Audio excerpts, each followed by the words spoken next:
Olá, pessoal, estou aqui de novo com mais um novo podcast. Dessa vez nós fomos nos limites, lá no topo da montanha lá do Himalaia, lá dessa vez. Nós convidamos agora o engenheiro Carlos Henrique Abreu Mendes. Quem não conhece Carlos Henrique Abreu Mendes está perdendo uma grande oportunidade porque não conhece o meio ambiente, as questões ambientais. Carlos Henrique Abreu Mendes foi um dos colegas que eu tive, ele é um pouquinho mais velho do que eu só, que eu tive na FEMA durante muitos anos. Carlos Henrique trabalhou na FEMA, depois foi secretário de Meio Ambiente, depois exerceu várias funções que agora eu não me lembro mais, mas secretário de Meio Ambiente, foi o primeiro secretário de Meio Ambiente do Estado do Rio de Janeiro, tá? Foi quando foi criada a Secretaria de Meio Ambiente do Rio de Janeiro. E o Carlos Henrique tem uma história longa nessa questão ambiental que ele vai contar um pouco para nós. E eu espero que esse registro histórico, que é uma pessoa que merece ter a sua passagem na questão ambiental e na engenharia registrado. E eu me considero uma pessoa honrada em ter aqui o Carlos Henrique para a gente poder contar um pouco essa história do meio ambiente, que começa um pouco com o Carlos Henrique. Não é com ele especificamente, mas começa um pouco com ele lá dos anos de 75, quando criaram a FEMA. Bom, antes disso, Carlos Henrique, de você falar, eu vou aqui apresentar o nosso patrocinador, IBEC é do Paulo Dias, Instituto Brasileiro de Engenharia de Custo. Paulo Dias é uma referência na área de engenharia de custo e ajuda a gente aqui. Esse é o Contec Engenharia, do Barata, que é o engenheiro daqui, que me ajuda, que conversa aqui com o engenheiro. O Barata tem uma Contec Engenharia que faz consultorias de elevadores, faz a parte de perícia e faz a parte de auto-vistoria predial. Esse é o nosso papo de engenharia. A BRAIP é não sei se você conhece, do engenheiro Jorge Almar, que é o presidente da Associação Brasileira de Inspeção de Empresas que fazem a inspeção predial de gás, comercial e residencial. É uma coisa que está na moda. O Jorge Almar, qualquer hora, vai voltar aqui, já veio aqui umas 2 ou 3 vezes, vai voltar e falar sobre isso. Aí a Contec Engenharia, e tem uma terceira depois que é da Associação Brasileira, que eu sou engenheiro mecânico de profissão, que eu comecei em engenheiro mecânico, e a Associação Brasileira de Engenheiro Mecânico Seção Rio. Então a BMEC, nós estamos dando uma força na BMEC, agora eu sou diretor da BMEC lá, e nós estamos dando uma força no sentido de produzir aí uma reunião de engenheiros mecânicos do Rio de Janeiro, uma associação que não tinha, ter 6 anos, estava meio parada, nós estamos retomando essa discussão.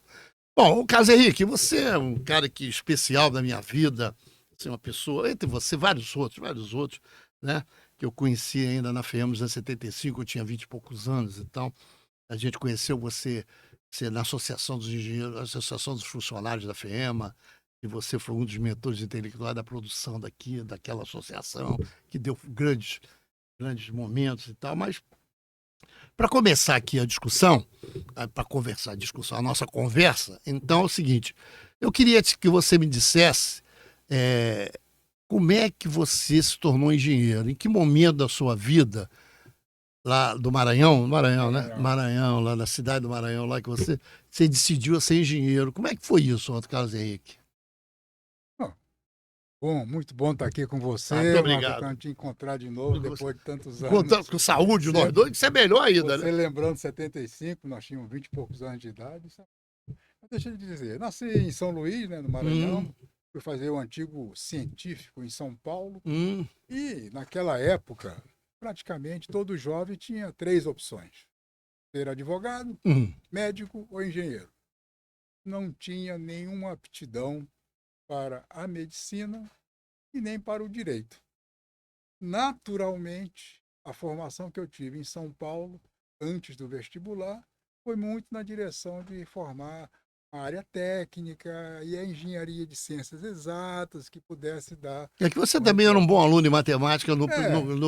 Gostava muito de matemática. Matemática e física, menos que química, eram grande paixão desde 10 anos de idade. Então, isso tudo fez com que me aproximasse da carreira de engenharia. Mas tem um episódio muito interessante. Qual é esse? Depois que eu entrei na UFRJ... você foi a São Paulo, fez o científico, voltou para o Rio para fazer o UFRJ. Porque a primeira prova de São Paulo coincidiu com a última prova eliminatória no Rio de Janeiro. Então, eu esqueci São Paulo e veio para o Rio. E veio por agenda. Eu estava em São Paulo. E fez uma opção por agenda. Eu iria fazer engenharia civil de construção, que era todas as minhas amizades no colégio naquela época. Quando eu vim para o Rio, aí eu acabei optando por engenharia civil e comecei o processo. Depois de 3 anos tentando fazer estágio para poder ter alguma renda. E ainda estudando engenharia. Já estudando engenharia. Ao 3º ano, a IBM veio para o Brasil. A IBM naquela época era muito forte na área 1970. já estava trabalhando no negócio de informática, já tinha Isso. essa questão de computadores. Aí falou, então. Poxa, esta é uma oportunidade que eu não posso perder. Experimentar, porque pode me dar algum tipo de remuneração. Aí eu entrei. Porque esse negócio de boleto é antigo, né? Pagar boleto é coisa antiga. Cursos que eram oferecidos no setor privado, e quem tirasse o primeiro lugar de cada um desses cursos tinha um emprego garantido. Eu falei, aqui mesmo que eu vou. Aí eu fiz curso de RPG, COBOL e Fortran. Na época era COBOL e Fortran, que era... E RPG. E RPG. Que eram as 3 linguagens. Então, ao longo desses 3 cursos, eu tirei primeiro lugar do primeiro curso, no segundo curso eu tirei segundo, um colega meu porque tirou tinha primeiro. muito curso, né, no mercado dessas 3, muito curso no mercado. E o terceiro empatamos em primeiro lugar. Ele foi para a IBM, eu fui para uma empresa de sistemas, engenharia de sistemas. Era uma empresa que fazia. Engenharia mesmo, engenharia de sistema, que chama de engenheiro de computação. Eu já tinha lá engenharia de sistema, né? Tinha um velho computador 1130. 1130, me lembro. E depois do 1401, que já era com fita. Eu sei que tem uma história interessante. Mas o IBM já tinha o computador dela. Eu trabalhei do IME acho que da PUC, a PUC tinha um, não sei. Bom.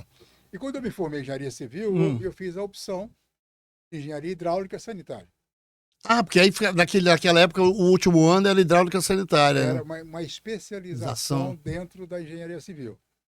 Terminei a engenharia civil trabalhando em informática. Eu era... Do IBM, na IBM. Não, eu trabalhava numa empresa privada. Mas era uma empresa de informática. Preparava a folha de pagamento. Você lembra o nome, não? Apoio Engenharia de Sistemas. Apoio Engenharia de Sistemas. Muito bom, hein, Carlos Henrique? Em São Cristóvão. Em São Cristóvão? Muito perto onde era FEMA. Onde era FEMA, ali na rua. Eu sabia que eu não ia sair da rua. Mas aí sensacional. Boa. Mas aí depois de 1 ou 2 anos que eu exercitava minha atividade dentro da engenharia de sistemas, eu recebo uma ligação de um diretor da SEDAI, que foi meu professor na UFRJ. E ele me ofereceu uma vaga. Não sabe o nome dele. Jataí. Jataí, não lembro. Jataí. Pensei que era Maurício Goubert, uma coisa assim. Não, Jataí. E ele me ofereceu uma vaga na empresa de Planenge. Planenge Engenharia. Planenge Engenharia, que era uma empresa que estava começando. Negócio de saneamento, né? Era saneamento. Voltado para saneamento. Que era a minha atividade. Engenharia, hidráulica e sanitária. Aí eu pedi demissão na sexta-feira. Aí você descobriu que, vou voltar para a engenharia, da onde eu nasci. Já dominando a ferramenta da informática. Então era que era uma vantagem. Era uma vantagem. Aí fui para a engenharia e passei 2 anos trabalhando nessa empresa quando criaram a FEMA.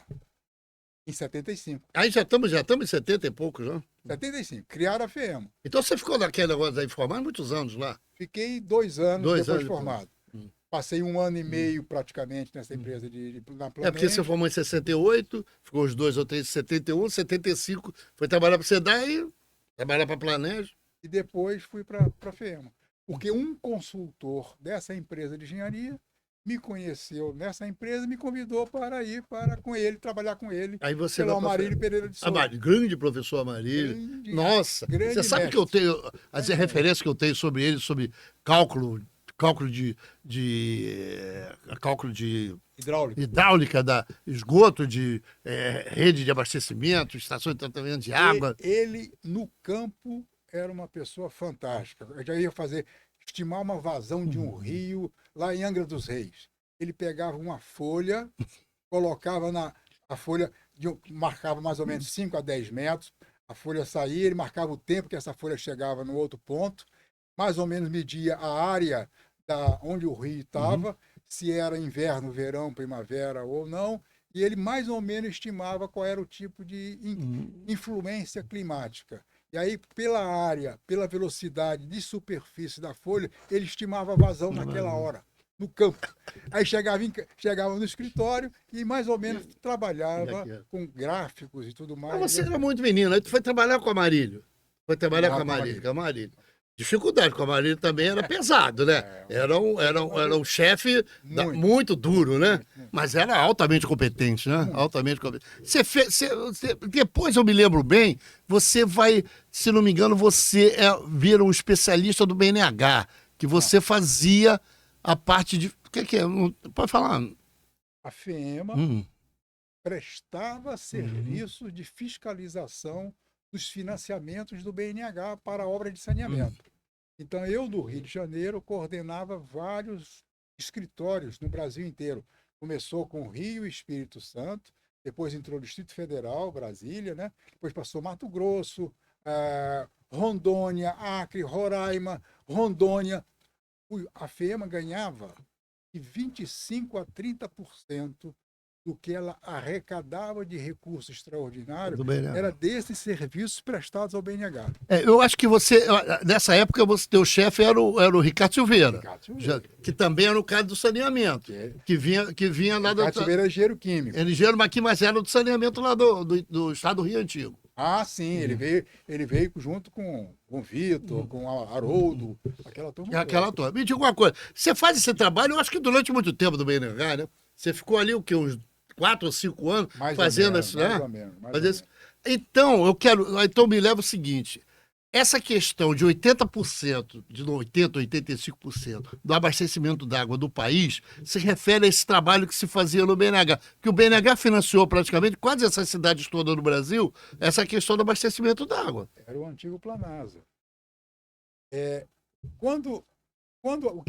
Como que foi a extinção do BNH? Que isso também é uma discussão, eu gosto dessa.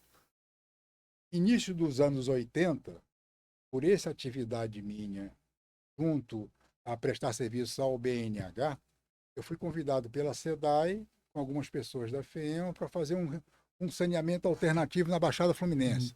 Durante quase 2 anos eu trabalhei em São João de Meriti com engenheiro da SEDAI, porque o banheiro das casas lá na Baixada Fluminense é muito baixo e não tinha como você colocar uma tubulação para coletar esse esgoto diretamente. Até porque é baixada.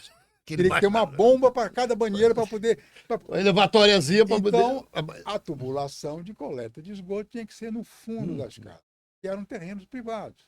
Então, você tinha que negociar com todos os moradores para fazer essa coleta. Então, isso acabou fazendo que esse trabalho fosse conhecido. E eu fui convidado para ser secretário nacional de saneamento em Brasília, no antigo Ministério de Desenvolvimento Urbano e Meio Ambiente. Aí foi no governo Sarney. Sarney.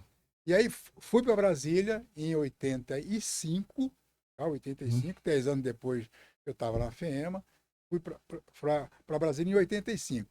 Lá eu conheci um ministro chamado Denis Schwartz, que era do Paraná, e ele teve um problema com o BNH. O BNH era como se fosse mais forte nas suas decisões do que o Ministério do Desenvolvimento Urbano e Meio Ambiente. Então, por questões muito políticas, naquela época... Eu acho que foi um erro. Na minha cabeça, foi um erro acabar com o BNH. Tinha vários problemas no BNH, mas podia ser sanado. Claro, e você... Claro. Que tinha um projeto, tinha 2 projetos interessantes. Um de saneamento e o outro de habitação. Claro, então acabaram com o projeto de saneamento e habitação. Foi absorvido pela Caixa Econômica Federal. E a Caixa Econômica era banco. Mas era um banco. A visão era completamente diferente. O país perdeu muito. Quando você teve a extinção praticamente. Eu acho que a habitação levou mais de 20 ou 30 anos para poder fazer um programa de habitação que até hoje tentam fazer. E de saneamento nem se fala. Mas esse programa do BNH levou água a quase todos os municípios do país, não foi isso? Sem dúvida. Quando eu fui secretário de saneamento, foi criado um programa que eu nunca me esqueci o nome, chamado PRONID, Programa Nacional de Instalações Hidráulicas Sanitárias Mínimas. Qual era o propósito desse programa? Chegar um ponto de água a todas as residências no Brasil. Por quê? O contato, o fato de você não ter água potável na pessoa, os hábitos de higiene eram muito sacrificados. E havia um ciclo vicioso de contato com patogênio, com todo tipo de problema. E aí tem aquela história de cada real apostado em saneamento abaixa não sei quantos na saúde. Exatamente por causa disso. Exatamente. Então, Qual era o propósito? Aí tem uma contradição extremamente interessante. O propósito era reduzir de 12 litros por cada descarga que você dava a um vaso acoplado à descarga para 5 litros, 3 litros. E onde a gente pode encontrar isso, do ponto de vista da tecnologia e da indústria? Na Suíça. Na Suíça se gasta 3 litros só.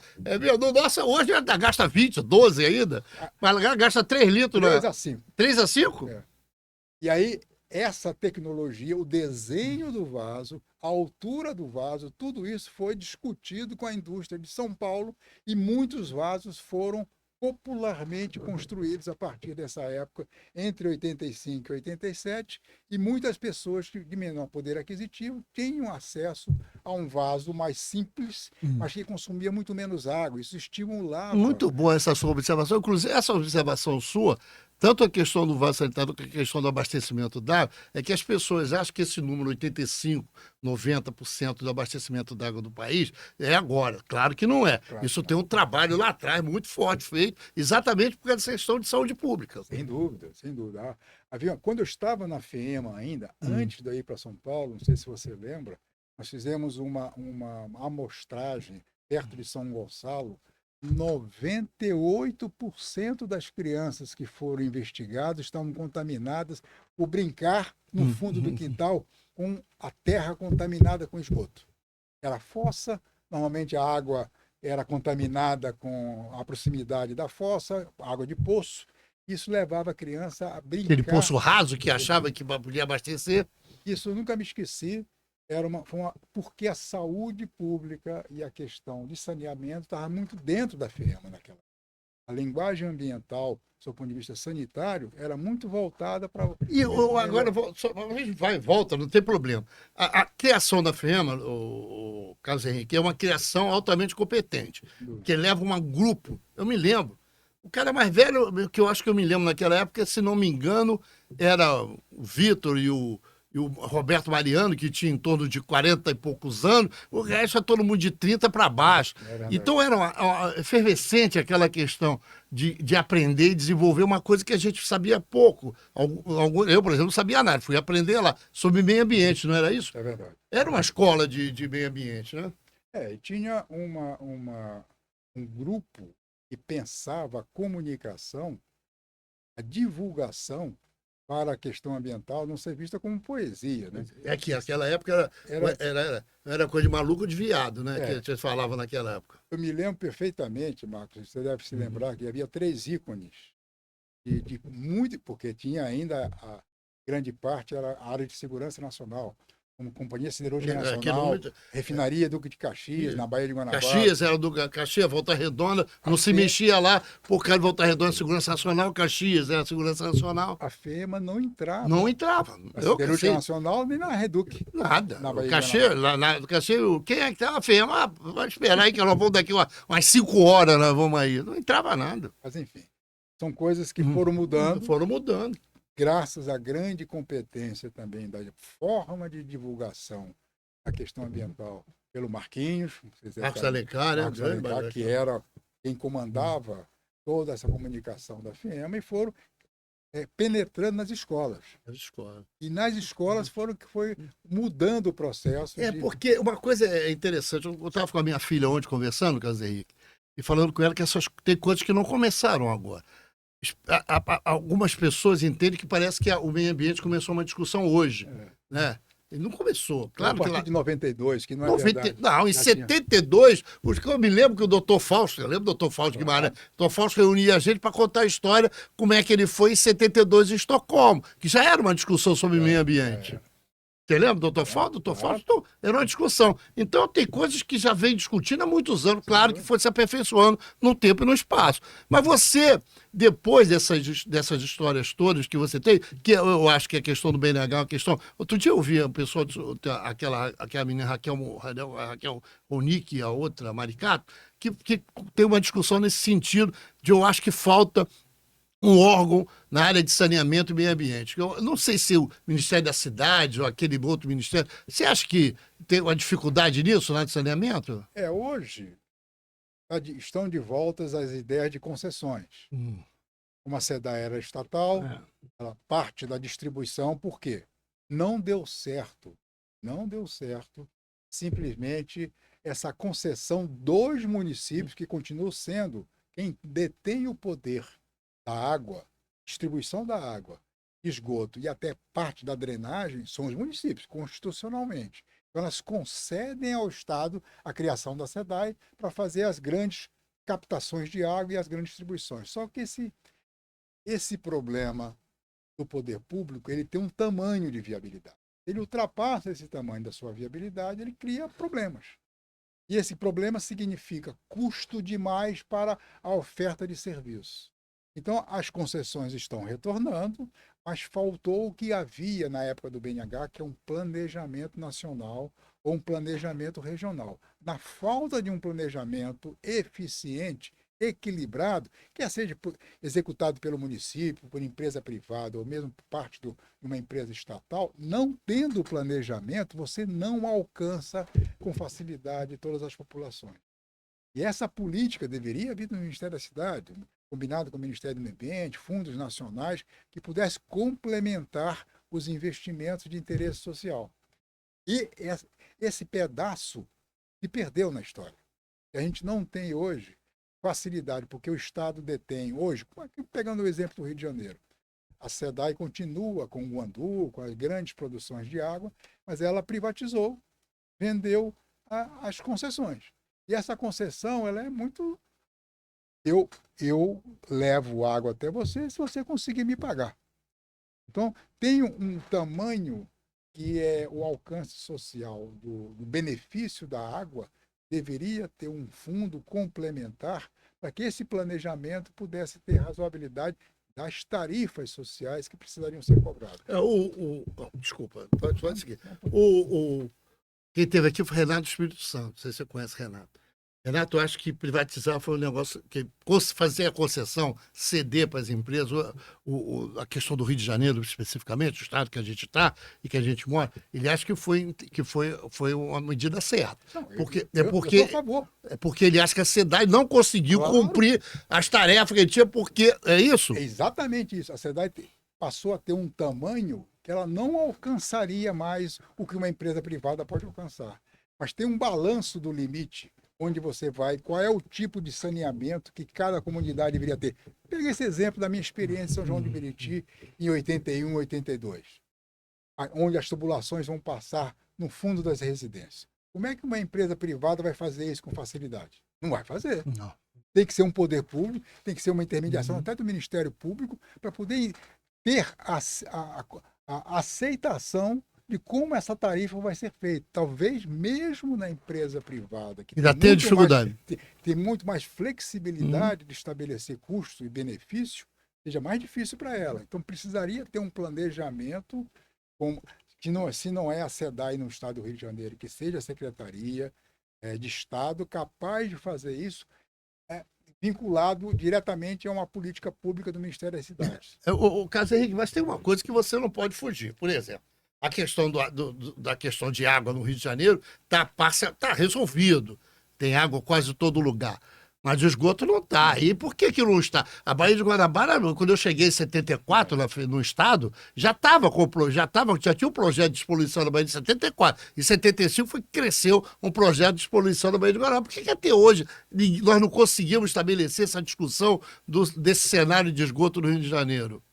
Enquanto você não tiver um sistema de coleta, concentre esse esgoto em algum ponto para você fazer emissário submarino ou tratar esse esgoto antes de lançar no corpo hídrico, não vai ter solução. Se o saneamento continua misturado com a drenagem, isso é um problema. É muito difícil você coletar, porque você pode coletar o esgoto durante o tempo seco, não chove, mas quando chove, e se a chuva for muito forte, essa mesma tubulação que está recepcionando o esgoto vai ser lavada em grande quantidade pela água, e essa água é impossível de ser tratada ou até lançada no emissário submarino. Você abre as válvulas e acaba fazendo com que esse líquido vá para a água. Quer dizer que para fazer o emissário submarino foi uma briga de foice danada, porque diziam que o emissário ia poluir as praias. Lembra disso? Claro. Que ia poluir as praias de Ipanema e que ia ser. E que, porra, todo mundo no mundo todo já tinha emissário, mas no Rio de Janeiro, para fazer o emissário foi terrível. Depois, para fazer o interceptor, outra briga. Você acha que, pô, o que é isso? Nós temos dificuldade. A engenharia ambiental está derrotada, é isso? Porque nós não conseguimos fazer a Baía de Guanabara. Não conseguimos despoluir as lagoas. Por que será? Por que nós... O emissário de Ipanema é um sucesso. Um sucesso, pois É um é. sucesso. Foi o que salvou Copacabana e Ipanema e parte do Leblon. Foi exatamente esse emissário submarino. Quando fecharam o canal lá no final do Leblon, O Visconde Albuquerque. a Visconde de Albuquerque, quando fecharam aquele canal para que em tempo seco, sem chuva, toda a vazão do rio e a bombeada para o emissário, aquela praia fica uma maravilha. Foi quando eu fui secretário de Estado do Meio É que eu não vou Ambiente falar isso depois. que o, Mas pode falar já. que o governador Moreira É. pediu que nós tivéssemos uma orientação para praia própria ou praia imprópria. Ah, que foi criado nessa época. De 87 a 91. Porque claramente as intervenções que foram feitas desde aquela época melhoraram a qualidade da água muito. Quando chovia, tinha 24 a 48 horas que a água poderia ficar imprópria, que você tinha que abrir as comportas dos canais para que o volume pudesse água, chegar na... Então, aquela diluição que não estava previsto, por quê? Continua tendo problema nos prédios, nas casas antigas, e essa coleta não é separada. Esgoto misturado com drenagem. Então, quando você junta tudo, você consegue coletar quando não chove. Mas quando chove, você tem que abrir mas isso comportas. você vamos convir que não é fácil, né? Não. Separar não é fácil. Por isso que não resolveu Por isso que até hoje. nós vamos quebrar tudo para poder separar. E não é só aqui, não. Não. Fora do Brasil, também. muito raramente existem Coletores separador absoluto. por questões de economia mesmo. Mas as pessoas convivem com isso desde que seja feita uma orientação. E é isso que o governador nos pediu e a FEMA... Mas avanço. Eu acho que mesmo na questão da Baía de Guanabara há avanço. Eu acho, outro dia eu estava discutindo isso, viu, Casim? Porque eu acho que houve avanço na questão da despoluição da Baía de Guanabara. E voltou agora, né? Voltou. Parece que vão agora...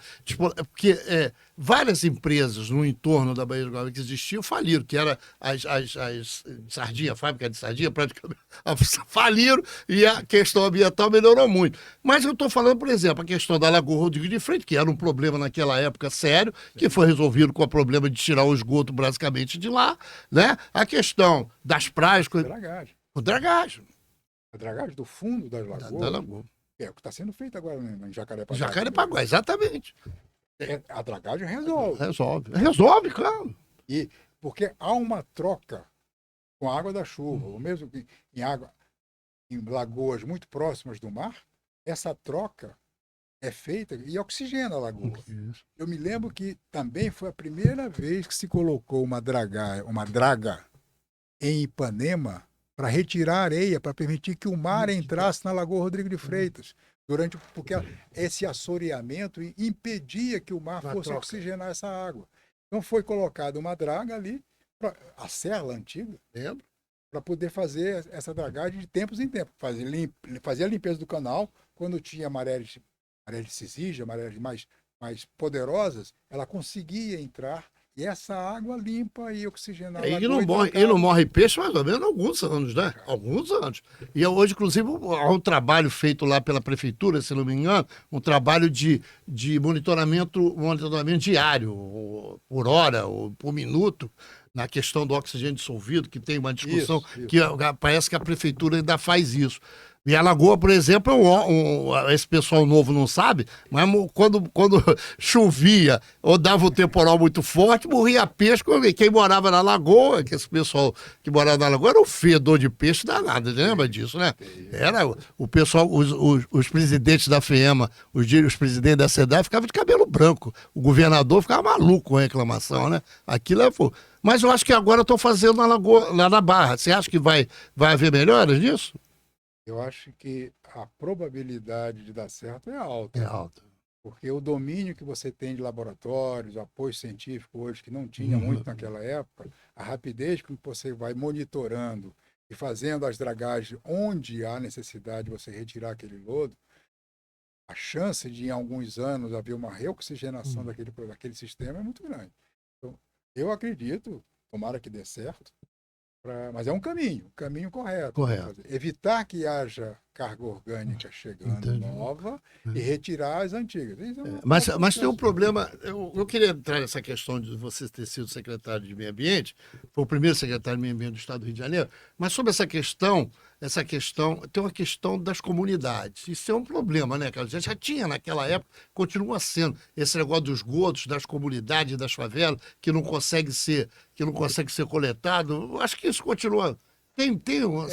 Infelizmente,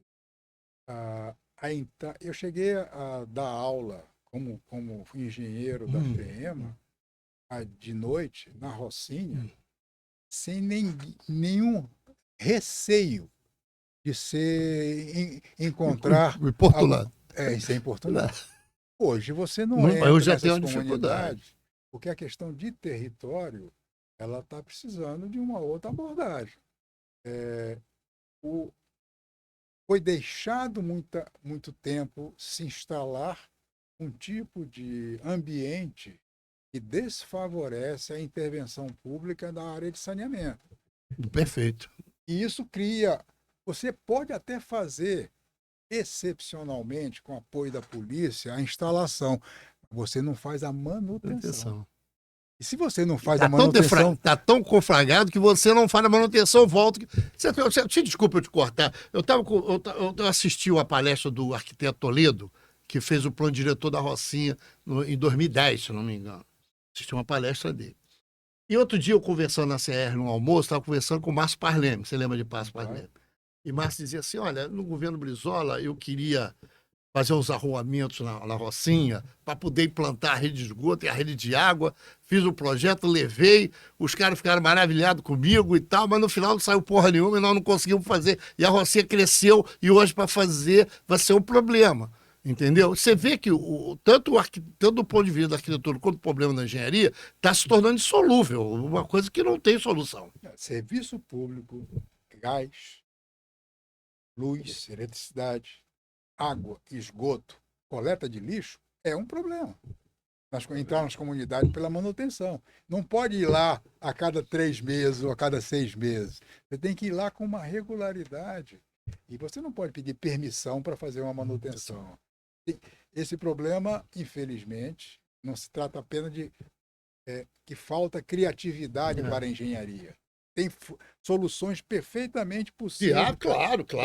Engenharia não tem nada inviável, impossível. Mas, entendeu? Me lembro, você sabe quando você está tocando lá. Eu andava pelo Brasil, pelo Rio todo, pelo Brasil. Eu gostava de ir na Vila Kennedy. Porque Vila Kennedy não é uma favela. Vila Kennedy é um bairro, casas e tal, essa coisa toda. Tinha água, lembrava o pessoal agora mesmo está fazendo anos, agora lá, a Cruzado São Sebastião. Aí foi Dom Helder Câmara que propôs colocar a Cruzado São Sebastião. A Vila Kennedy tem água, esgoto, lixo e tem uma estação de tratamento de esgoto que os caras fizeram nos anos 60.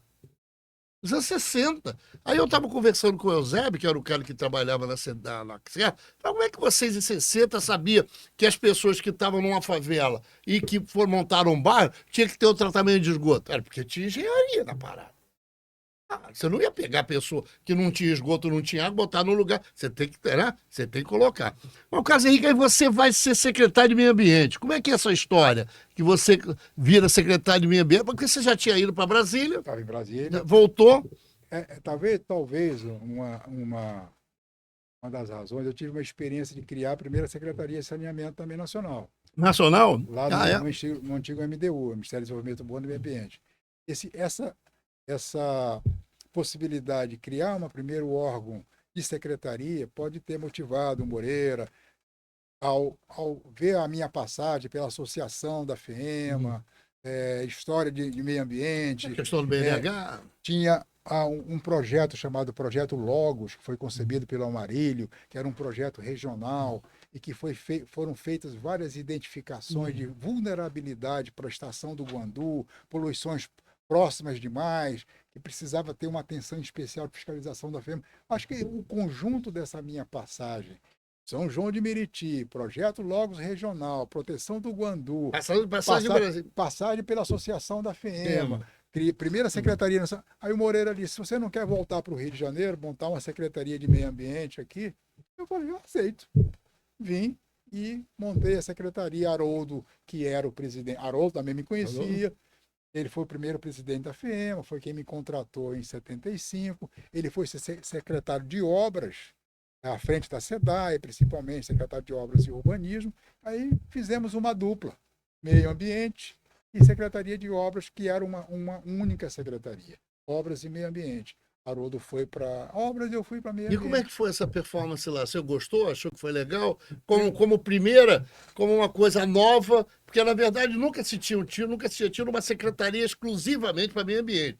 Isso é uma visão altamente de vanguarda, né? Alta para os anos, mesmo para os anos 90, que só tem 30 e poucos anos, era uma vanguarda. Primeiro time que eu chamei para trabalhar junto comigo. Sozinho você não faz nada, absolutamente. Ricardo Silveira, que foi meu diretor, vai ser o chefe da assessoria técnica. Grande competência absurda. Absurdo. Sinto falta do Ricardo Augusto até hoje. Sérgio, que se formou junto comigo em 72. Vamos trazer o Augusto Sérgio aqui, eu vou contar a história dele também. Augusto Sérgio foi para a Serra. Foi para a Serra. O Ricardo Silveira foi para a assessoria técnica. O Joca Serran, que era um arquiteto sensacional, era o subsecretário. Ele cuidava de todo o processo de organização das reuniões com as comunidades, para criar. Então, e Joca era um político bom também, bom político, de mão cheia. Ele é um cara sensacional. E essa turma começou a criar um ambiente que nós tínhamos na FEMA, foi trazido, que era gente muito dedicada, com muita experiência, para poder montar a secretaria. Sofremos juntos para montar esse processo. E eu tive uma experiência lá, que também é muito interessante.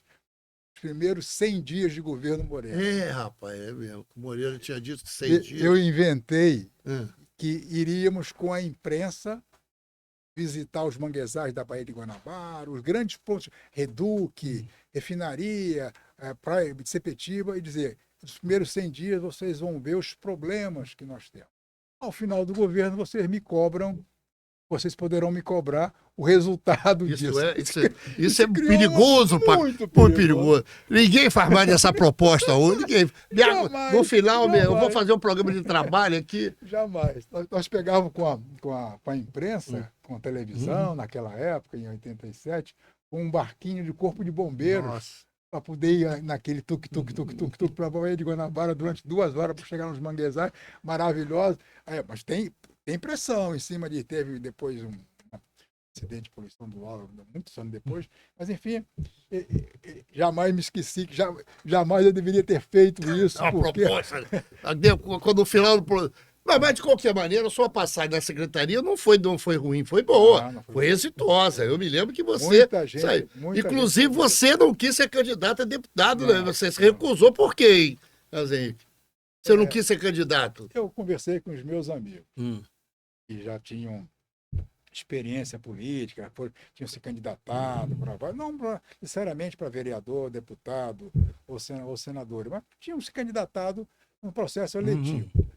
Tu não tem um perfil de um político, você gosta de fazer gestão, você gosta de ter contato com a comunidade, mas você não tem o perfil de se manter através do voto. Convencer alguém a votar em você porque você é isso, aquilo. Esse tipo de perfil você não tem. Aí, nenhum dos amigos meus me incentivou para isso. Você sabe que eu tenho hoje... a minha discussão é essa, que eu acho que nós, engenheiros, e aí do processo político todo, nós, engenheiros, somos mal representados no Congresso Nacional. Somos mal representados. E aí vamos fazer a bancada dos engenheiros. Não é isso. Eu acho que nós somos mal representados no que diz respeito às coisas que lidam com a engenharia, com a tecnologia. Nós somos mal representados. Nós temos 32 engenheiros no Congresso Nacional. A grande maioria é de agronomia.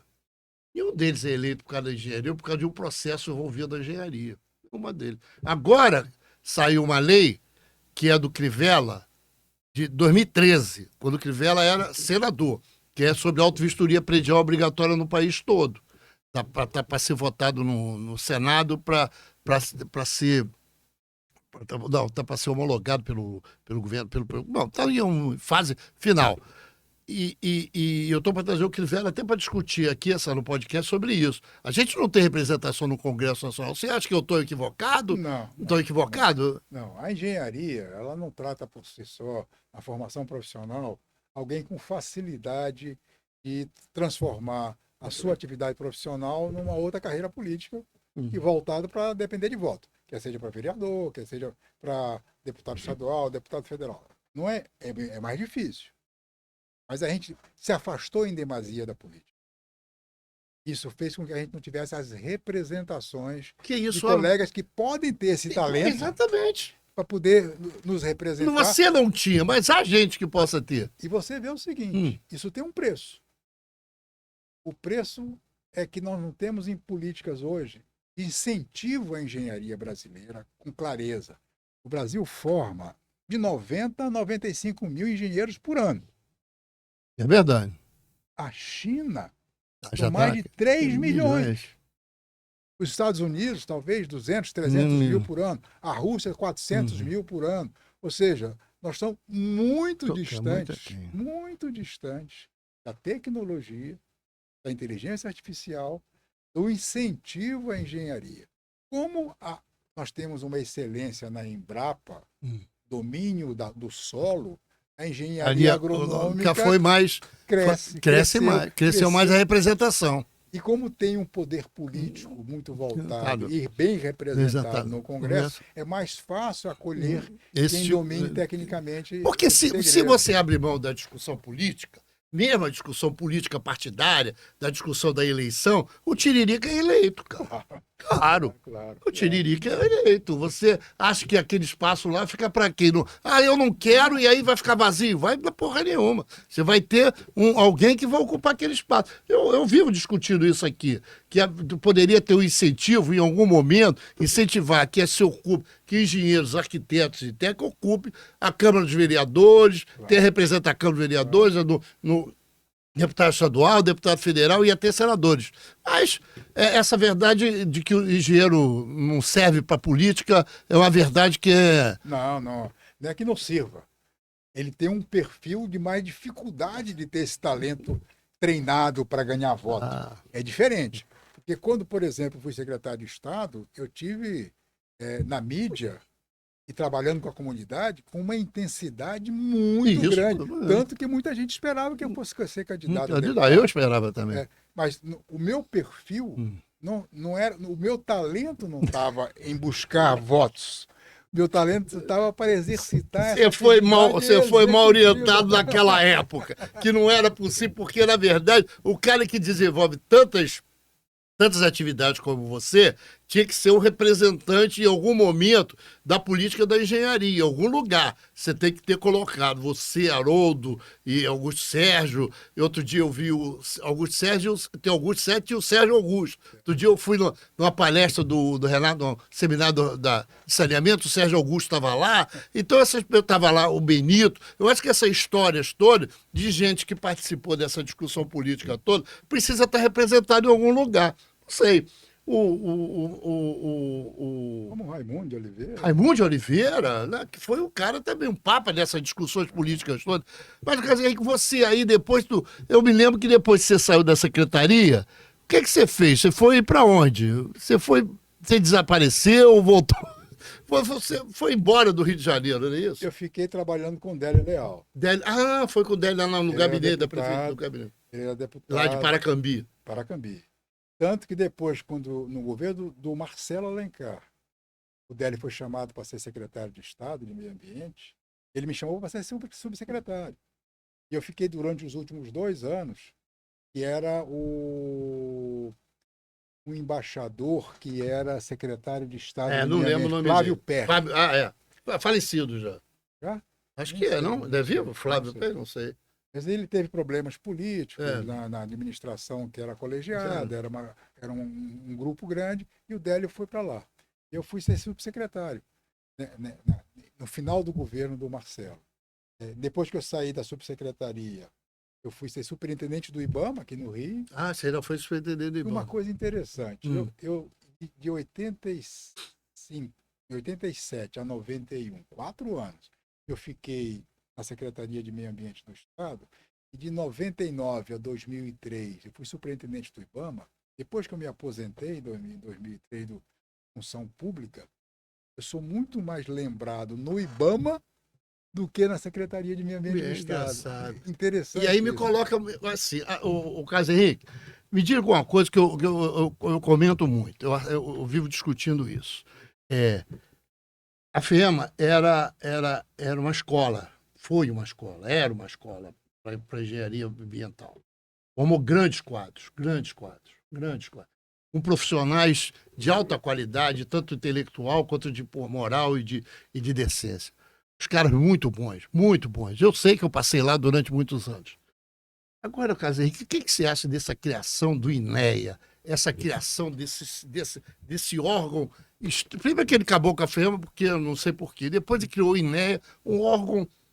Eu acho que é um órgão estranho, eu acho que é um órgão estranho, porque juntou, que a gente, lembra daquele, tinha um projeto 83, que a gente queria juntar Serla, FEMA e IEF, porque a gente achava que podia ter uma discussão política sobre o meio ambiente mais complexa, a gente juntando todo mundo e fazendo uma discussão mais politizada da questão ambiental. Quando eu entrei na secretaria, o IEF existia praticamente no papel, ele não tinha uma atividade executiva forte. Tem uns episódios também muito interessantes do Instituto Estadual de Floresta. Na nossa época, a FEMA cuidava de uma espécie de uma agenda marrom, que era controle de poluição, o IEF era a agenda verde e tinha a Serla a agenda azul. Quando eu fui secretário, montar esse tripé e exercitar com os presidentes de cada uma dessas instituições uma ação dinâmica junto à sociedade foi muito bem aceito. Quando foi juntado de novo, acaba a Serla, acaba a FEMA, acaba o IEF, junta tudo em nome da desburocratização, para ao invés, e também redução de despesas, que em última instância, que em vez de você ter uma presidência e várias diretorias, você tinha uma diretoria e vários gerentes. Então, esse enxugamento da máquina, em nome de centralizar o processo todo, eu não sou contra a desburocratização. Mas sempre com a forma como isso é feito é sempre discutível. Essa passagem não é uma passagem que você faz em um ou 2 meses por causa das culturas que ficam. A cultura que tinha de recursos hídricos na Serra não está incorporada no INEA. A cultura que tinha do IEF, florestal, verde, não está incorporada no INEA. Aí, o INEA continua com o coração pulsando, muito voltado para controle de poluição. E o que não deveria ser um órgão de meio ambiente hoje. O órgão de meio ambiente hoje ele teria que ter uma proximidade tão grande com a energia, com um processo de acompanhamento, de transição energética, influência da sociedade, para que você tenha a palavra de ordem hoje no país, não é só no Rio de Janeiro, é recuperação de áreas degradadas, é reflorestamento. Mata Atlântica, é o centro do Floresta Amazônica, Pantanal, Caatinga. Isso é fixar carbono. Isso significa um grande passo. E se você imaginar que um órgão de meio ambiente, como o INEA, puder ter esse domínio para captar recursos, se aproximar do Jardim Botânico, que domina as espécies que poderiam ser facilmente colocadas no ambiente para ser replantado. Esta aproximação, esta articulação está precisando.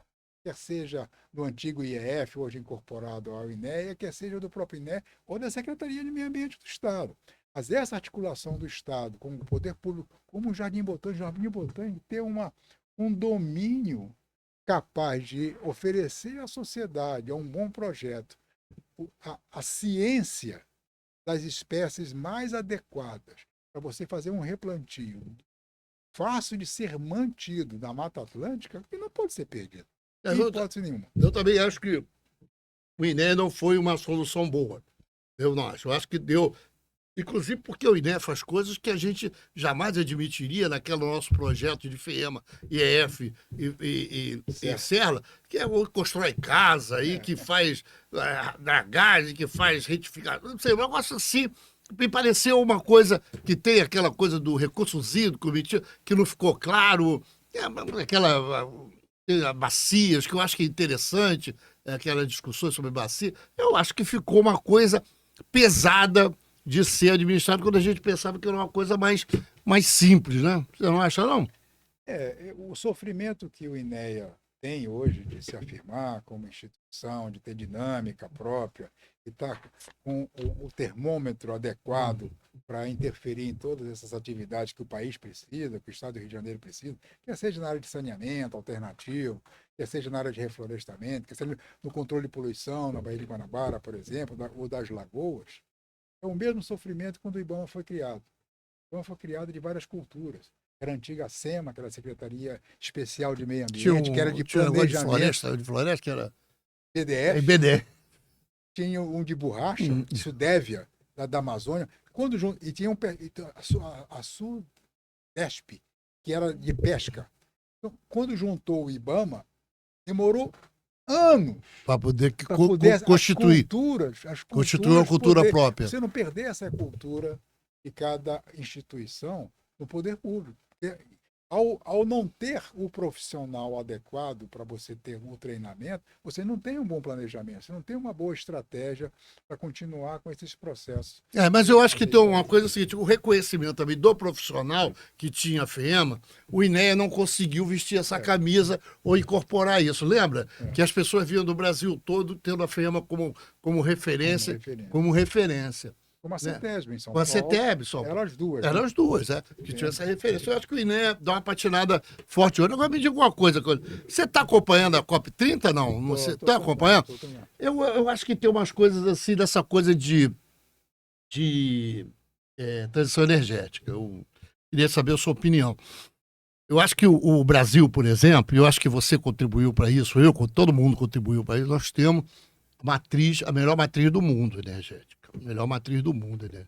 Nós conseguimos, e não tinha projeto político nenhum, nós conseguimos várias vertentes de produção energética de baixo impacto. Né? Nós conseguimos.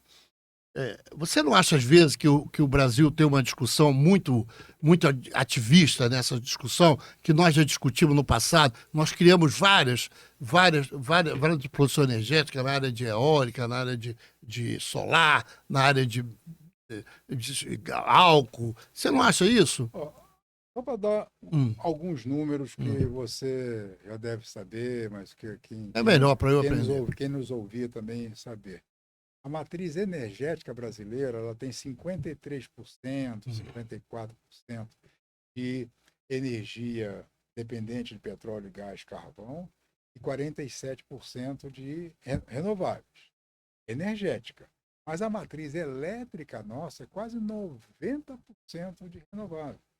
Somente 10%, um pouco mais de 10% e não seria não renovável. Ou seja, é uma entrada no mundo das negociações internacionais grande vantagem.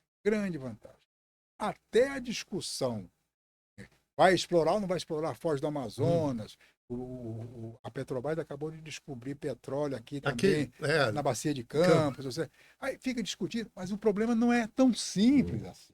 Claro que não era para ter petróleo numa região tão sensível de manguezais como é aquela margem equatorial toda, que vai do Maranhão até o Amapá. Claro que não era para ter petróleo. Mas a qualidade do petróleo importa. O petróleo do pré-sal, pode ter uma diminuição entre 5 e 10 anos. Esse petróleo ele tem baixa pegada de carbono. Ele vale muito. Você está falando da tal da Foz do Amazonas, que é 400 quilômetros da Foz. E a gente não sabe se tem óleo no Brasil, provavelmente sim, e se a qualidade dele é tão boa quanto a do pré-sal. Se for um óleo de baixa pegada de carbono, não dá para você... É melhor você desativar a Bacia de Campos e explorar lá. porque ele vai ser muito disputado no mundo inteiro, mesmo na transição. O óleo não vai acabar de repente, mas ele pode ser de tal forma neutralizado, quando chegar em 2050, o mundo não esteja tão ameaçado. Eu acho, inclusive, você sabe, eu tenho uma história boa para te contar disso. Nos anos 60, eu estava lá no Colégio Visconde Cairu, no Meia, e tinha uma professora de geografia, e ela falava assim, eu tinha uns 17, 15, 16 anos, 14, e ela falava assim para mim, ô Marco, turma, fala assim, olha, vocês que são o futuro da nação, essa coisa de que jovem é sempre o futuro da nação, e é mesmo. Olha, o futuro da nação, eu quero dizer para vocês o seguinte, em 65, 66, em 20 anos o petróleo vai acabar. E aí nós vamos ter que produzir nova energia, porque o petróleo é que move o país, é que move o mundo. Passaram-se 60 anos e a gente continua descobrindo petróleo. Então, a tese da discussão que o petróleo é complicado, a gente precisa avançar. Nessa tese que você. O que a gente precisa é reduzir a nossa utilização do petróleo, já que a gente tem uma matriz muito boa. E como você diz, a nossa negociação com qualquer pessoa, qualquer país do mundo é sempre muito mais forte, porque a gente solucionou uma parcela que eles não conseguem. Nós somos um bom exemplo. Agora, existe um risco, Marco, os cientistas nessa COP30 estão desesperados, principalmente, quanto a Amazônia ter uma redução de desmatamento acima de um determinado percentual, e muitos acreditam que seja entre 20 e poucos por cento de redução. Se ultrapassar esse percentual, seja irreversível o trabalho de captura de carbono que a Amazônia tem. Ou seja, a Amazônia, como massa florestal, como ecossistema, ela não pode emitir mais carbono porque está morrendo do que capturar. Se isso acontecer, em dezenas de anos... Essa é a tua discussão do não retorno. Que é quando você não vai capturar tanto carbono, você vai emitir mais. Do que mas o Carlos Henrique, vamos combinar que a Amazônia é grande demais. A gente precisa. Tá bom, então não vamos. A gente precisa criar algum instrumento que a Amazônia. Eu acho que é a tal dos serviços ambientais. A Amazônia. Isso é. Floresta em pé. Eu acho que a gente precisa criar algum instrumento que faça com que a Amazônia dê algum recurso. Não pode ser só manter e deixar isso como está. Esse fundo que está sendo discutido, que já tem 5 ou 6 bilhões de dólares constituído, a Alemanha doou agora mais $1 bilhão. Ou seja, a Noruega doou 3 bilhões de dólares e o Brasil 1 bilhão. Ou seja, esse fundo que significaria reflorestar ou pagar por serviços ambientais a quem mantém a floresta em pé, é uma estratégia que se espera que até hoje, que é o último dia, mesmo que invada o fim de semana, seja um resultado positivo, sem dúvida nenhuma. O grande problema vai ser financiar a adaptação, que é um custo mais alto ainda. Mas você imagina tempestades se avolumando cada vez mais fortes em habitações que moram em encostas. Qual é o risco disso? Ok, se a chuva é uma chuva que não derrubou casa nos últimos 20 anos, não significa que não vai derrubar as mesmas casas nos próximos 20 anos, porque a intensidade pode ser diferente. Então, remanejar habitações de encosta pelo risco associado, porque tem um problema enorme no que nós estamos por conhecer, a gente não tem o passado com essa intensidade. Nós não conhecemos. E todo o serviço hidrológico ele é baseado numa histórico. Nos últimos 50 anos, uns 70 anos. Chuva dos 100 anos. Até as chuvas dos 100 anos. Se mudar o regime, quais serão o novo regime hidrológico, qual será? Nós vamos ter que conviver com isso para daqui a 20 ou 30 anos. Isso pode ter um custo social muito mas alto. você não acha também que a gente tem que fazer o dever de casa no que diz respeito a questões de urbanização das cidades, esse crescimento pelas encostas, essa coisa de construir embaixada em área alagada, e depois a gente não tem como resolver isso? Você não acha que a gente tem que fazer esse dever de casa ficou para trás? Não? O Brasil está num mundo intermediário de capacidade de fazer investimentos capazes de amenizar esse risco para várias sociedades. Claro que se juntar prefeituras, estados e a União, você pode ter fundos que, de repente, dê resultado para esse processo. Mas outros países precisarão de ajuda internacional, em grande escala, para fazer isso que eu estou chamando de adaptação. É exatamente prevenir com ações agora, para que não haja grandes perdas de vida humana ou enchentes extraordinárias de que moram em ilhas, ou mesmo em tempestades, ou furacões, ou que seja de fenômenos climáticos severos que podem ter transformação das cidades. Então, o Brasil está numa faixa intermediária em que ele não precisa de recursos, precisa de recursos, mas é em menor escala que provavelmente outros países de terceiro mundo e dificilmente com o mundo em guerra vai sobrar recursos.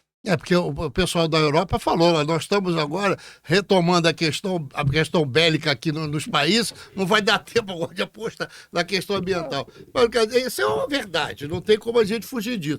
Mas me diga uma coisa, quer dizer, nós estamos já quase no final e eu não queria perder a oportunidade de explorar você mais um pouquinho. A questão das cidades, eu acho que é complicado. Eu acho que são cidades mal feitas, mal gerenciadas, com gestões municipais. Eu estive aqui conversando com o Vicente Loureiro, sabe quem é o Vicente Loureiro? Da discussão. Eu assisti o Vicente Loureiro falando sobre a questão da região metropolitana.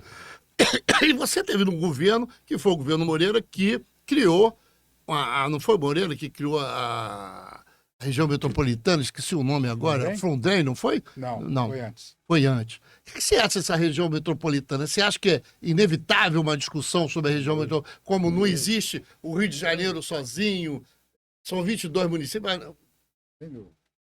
Não há solução para enfrentar os desafios que as cidades urbanas hoje têm de transporte, saneamento, segurança, eletrificação, sem uma capacidade regional de entendimento como esses processos existem.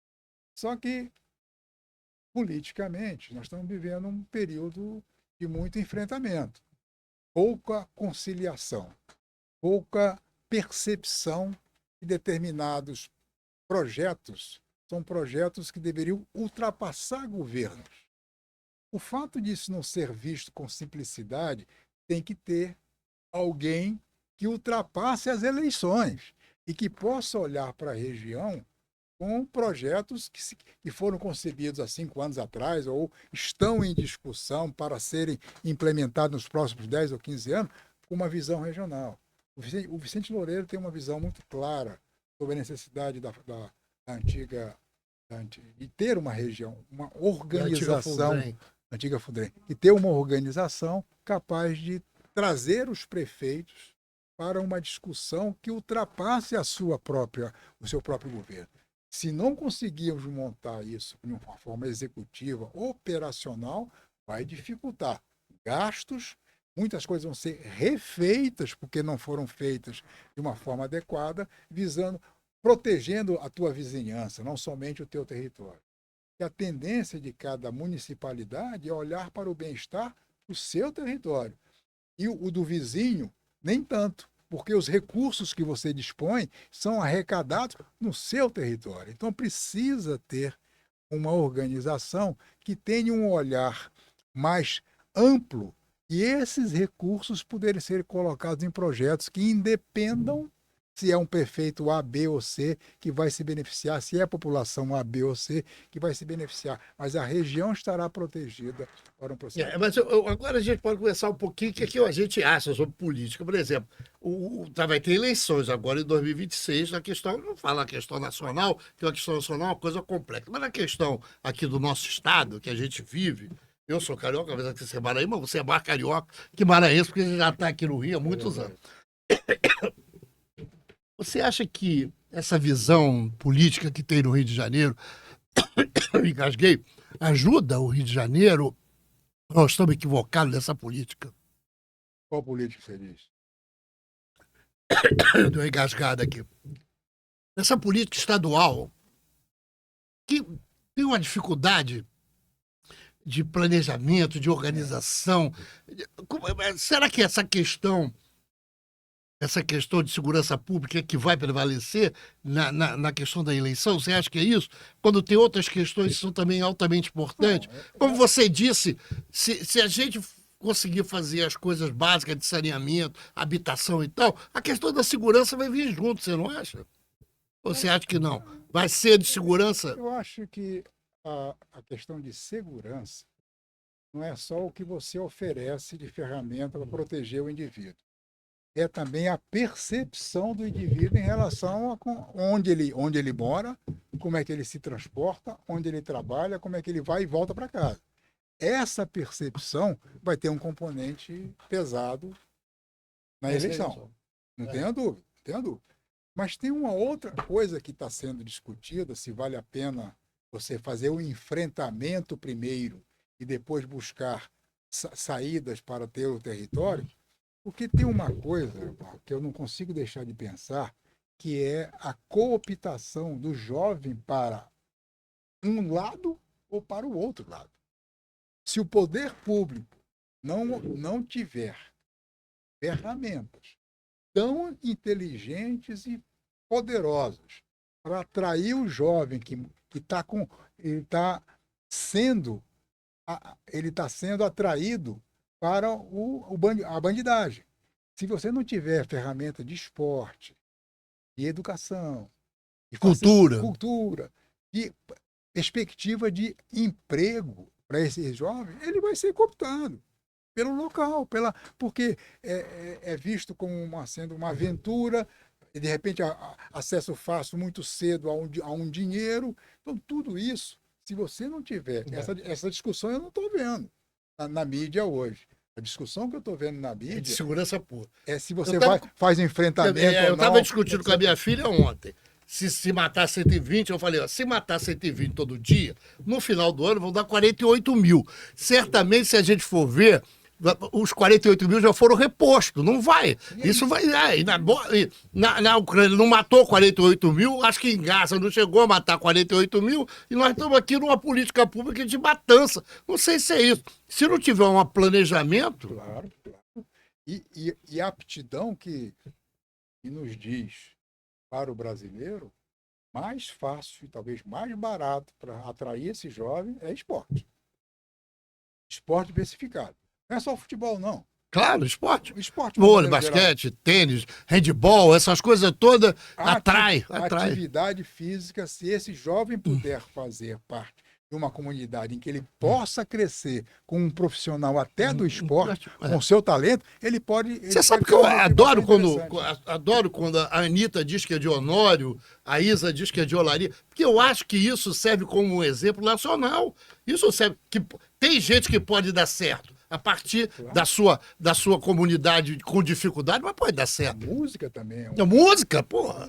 Música é um componente fortíssimo. Cultural. E qualquer tipo de música. Eu tenho problema. Ontem eu estava vendo Ontem que eu estava vendo uma entrevista daquele Emicida no Piau, aquele cara é fantástico, aquele menino. Nossa, aquele menino é fantástico. E é um menino de periferia, lá de São Paulo, lá chama periferia. Sim. Então, que de alguma maneira, ele sai, quer dizer, tem a possibilidade de dar certo. Eu acho que é isso mesmo. Agora, eu sou cético para essas coisas. Eu acho que a minha visão, outro dia a Tainá de Paula esteve aqui, que é secretária de Meio Ambiente, a gente conversou, eu acho que o Eduardo Paes tem uns acertos. Eu acho que eu gosto dessa ideia de parques, eu gosto dessas ideias de parques na cidade, eu gosto dessa ideia... Mas eu estava falando com a Tainá, eu defendo eu acho que tem que ter mais o sistema de habitação. Eu acho que tem que ter uma habitação de 0 a 3 salário mínimo. A gente tem que tirar uma pressão sobre essas comunidades. Essas comunidades, principalmente as de morro, precisa ser tirar dessa pressão e oferecer outro tipo de oportunidade para essas pessoas, que não aquela oportunidade de ser um morador num lugar confagado o tempo todo, que não sabe se o filho... E depois tem que reconhecer que o filho tinha que morrer, que o filho era bandido. Isso é uma loucura. Eu acho que habitação, saneamento, olha quantos anos nós estamos falando disso. Né? Habitação, saneamento... Falamos aqui quase uma hora sobre educação, mais de uma hora. São processos que têm que ser reinventados, reexaminados, para você poder oferecer um serviço que atrai as pessoas. Nossa, eu dizer, Carlos Henrique, os caras, nós temos uma engenharia da melhor qualidade nesse estado, no país. Entendeu? Gente como você, como Haroldo, como as pessoas todas que trabalharam nesse tempo todo e tem uma contribuição a dar, sabe? Eu acho que, de alguma maneira, a gente precisa se inteirar nessa mudança desse estado, desse país. Não pode ser essa coisa maluca de que a gente está sujeito a morrer e porque não tem saneamento, porque não tem segurança, porque não tem...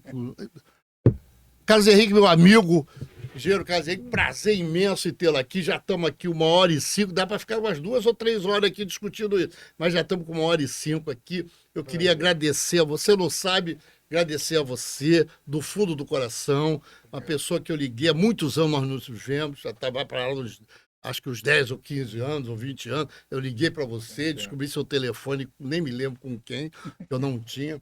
Eu tinha um telefone muito antigo, que não era, e aí que você, eu vou tentar trazer outras pessoas que trabalharam na FEMA, que têm uma visão de... Né, que trabalharam no governo federal, que trabalharam em Secretaria de Meio Ambiente, que trabalharam no saneamento, que essa questão tem que ser uma discussão ampla. Eu acho que a gente tem essa responsabilidade, viu, Carlos Henrique, de discutir isso e apresentar isso. Essa é a nossa visão aqui do Papo de Engenharia, trazer pessoas como você que queiram discutir isso. Obrigado.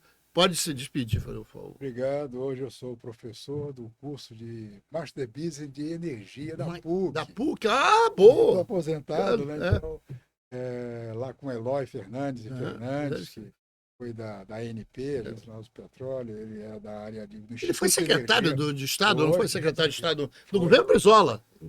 Não. Secretário de Tecnologia? Foi. Ou do governo Marcelo Alencar? Marcelo Alencar.